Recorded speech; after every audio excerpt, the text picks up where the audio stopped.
વાંધો છે ખરા? વિસાવદર બેહાણ જુનાગઢના ખેડૂતોને વાંધો નથી, તમારા ધારાસભ્યોને વાંધો છે. એને ઉપાધિ ઈ કરી છે કે હાળું 22 પછી આ પેટા ચૂંટણી આવી, 22 માં મેળ ન પડ્યો, પેટા ચૂંટણી આવી.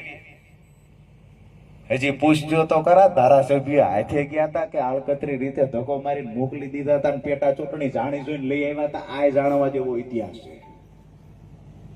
પેટા ચૂંટણી આવી છે કે લાવવામાં આવી? ધારાસભ્ય ગયા પહેલા જ ઉમેદવાર નક્કી થઈ ગયો હતો. હિતેશભાઈ ને બાપડાને ખબર નહોતી, તે તો અહીંયા ઢોલની ડાકલી વગાડ્યા કરતા, હું લડીશ. નામ જાહેર થયું ત્યારે ખબર પડી, મને ફોન આવ્યો કે નામ તો મારું આવ્યું નહીં. કીધું એ તો અગાઉ નક્કી થયું હતું, ઓલા રાજીનામું નથી દીધું, તેથી નક્કી હતું કે રાજીનામું દેવડાવવું છે ને પછી ચૂંટણી લાવવાની છે. આપણે આવા રાજકીય માણા નથી. આપણું સીધું ગણિત એ છે, ધારાસભ્ય ક્યારેય બનવું નથી. ખેડૂતો માટેની લડાઈ આજીવન લડવાની છે અને મારા ખેડૂતોના દિલમાં રાજુ કરપડાનું સ્થાન મળે એનાથી વિશેષ સ્થાન વિધાનસભાનું પણ નથી. જ્યાં સુધી તમારા માટે લડી શકાશે ત્યાં સુધી લડશું. ભગવાનની મરજી હશે એ દિવસે જે પણ રાજકીય પાર્ટીમાં જવાનું હશે ત્યાં જઈશું. પરંતુ આજનો તમારો પ્રેમ, તમારી લાગણી જે જોઈ છે એના પરથી એક વાતની ખાતરી આપું છું, રાજુ કરપડા જીવે ત્યાં સુધી પ્રાણ પાથરી દેવાની તૈયારી છે. તમારા પ્રેમનો ભૂખો છું, આ પ્રેમ મને તને આપ્યો છે. હજી વિસાવદરની અંદર જે લોકો વેદનાની ડાયરી લખીને ડાયરી અભેળીએ ચડાવી દીધી છે એમને પણ કહીએ છીએ, ડાયરી કુરિયર કરીને રાજુ કરપડા સુધી પુગાડો. રાજુ કરપડા એ ડાયરીના એક એક મુદ્દાને લઈને વિસાવદરની જનતા માટે લડવા તૈયાર છે. ગામડે ગામડે ફર્યા હતા, ડાયરી ખોવાઈ ગઈ ને વેદના વિસરાઈ ગઈ. વિષય એ છે, આવી જ રીતે કાલસારીમાં અમે સભા કરી હતી. કોઈને ટાર્ગેટ કરવા નથી આવ્યો, પણ શરૂઆત એ તરફથી થઈ છે તો ઓછો નથી ઉતરવાનો એ ખાતરી આપું છું. તમારો બધાનો રાજીપો તો છે ને? હાથ ઊંચા કરીને કહેજો ઓછું નથી ઉતરવું ને. ખેડૂતો ભેળા રહેશે ને, હાથ ઊંચા કરીને કહેજો. અરે 2027 માં જવાબ આપવા તૈયાર છો? હાથ ઊંચા કરીને કહેજો.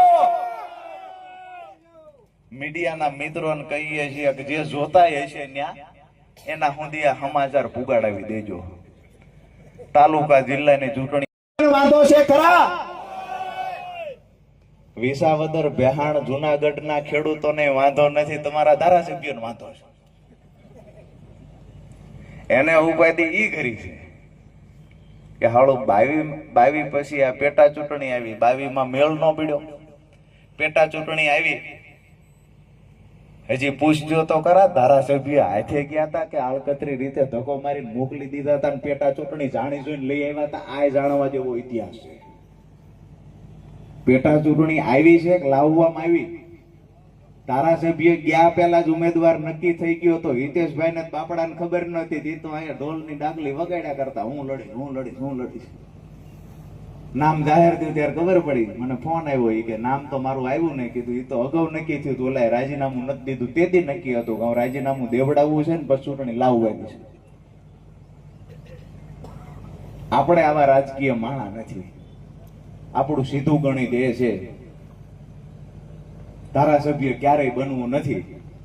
ખેડૂતો માટેની લડાઈ આજીવન લડવાની છે અને મારા ખેડૂતોના દિલમાં રાજુ કરપડાનું સ્થાન મળે એનાથી વિશેષ સ્થાન વિધાનસભાનું પણ નથી.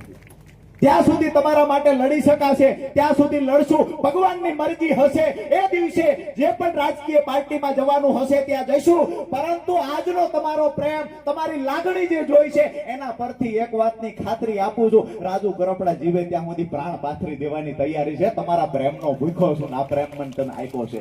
હજી વિસાવદરની અંદર જે લોકો વેદનાની ડાયરી લખીને ડાયરી અભેળીએ ચડાવી દીધી છે એમને પણ કહીએ છીએ, ડાયરી કુરિયર કરીને રાજુ કરપડા સુધી પુગાડો.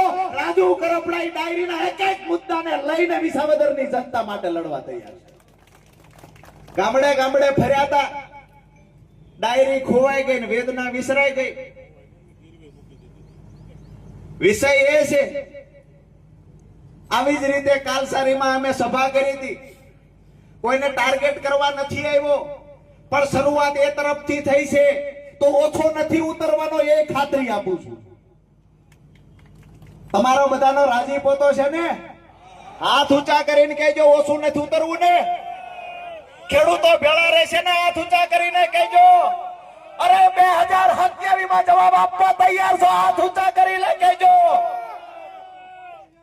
મીડિયાના મિત્રોને કહીએ છીએ કે જે જોતા હશે ન્યા એના સુધી આ સમાચાર પુગાડાવી દેજો.